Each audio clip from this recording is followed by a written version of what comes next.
से बस अपना नया गाना सुना रहा हूँ।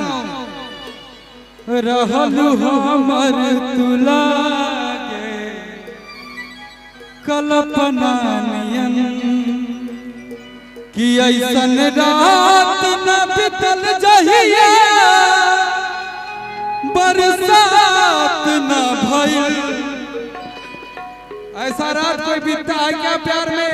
जब धोखा मिल जाता है आदमी रोते रहता है रात भर। ये लड़का बहुत प्यार किया कि ऐसन रात न बितल जहिया बरसात न भइल। बहुत दिन हो गइल हो तुमसे बात न भइल। क्या बात? एक दिन भी अगर बात नहीं होता तो लगता है ना कि 1 साल से बात नहीं हुआ गर्लफ्रेंड से। एक दिन बात करने बिना कोई रह सकता है क्या? नहीं रह सकता। इसलिए मैं ये गाना गाया था कि ऐसन रात न बितल जहिया बरसात न भइल। बहुत दिन हो गइल हो तुमसे बात न भइल।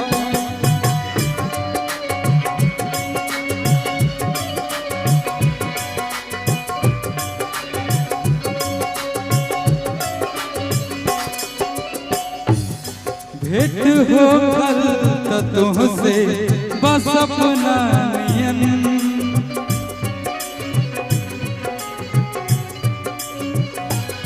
रहलू हमर तुलागे लागे रहलू हमर तुलागे कल्पना नियन। ऐसन रात न बितल जहिया बरसात न भइल।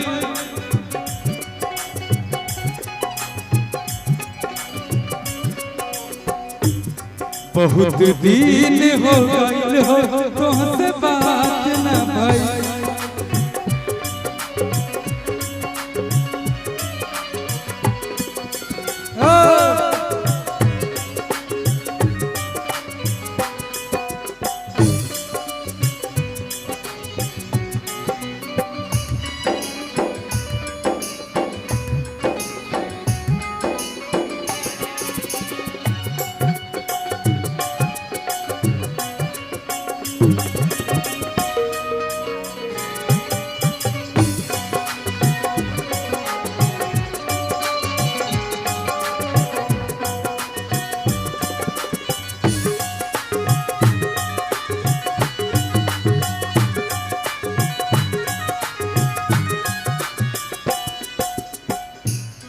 केहू दुनिया में नहीं खे तुहरा सिवा हो, तुहरा सिवा प्यार में नहीं ठिकानी। हम बेवफा हो, हम बेवफा चाहे पतिया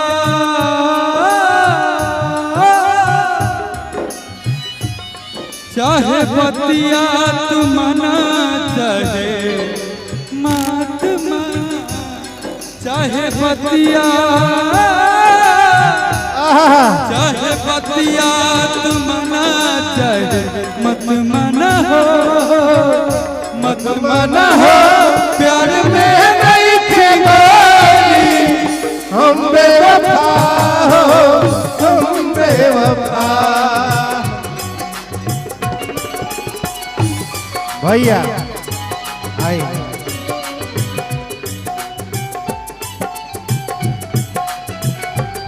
क्या बात है यो? दुनिया से पूछो, बाहरों से पूछो, इन नजारों से पूछो, इनको पता है मेरा नाम। मैं साथ इनके सुबह शाम।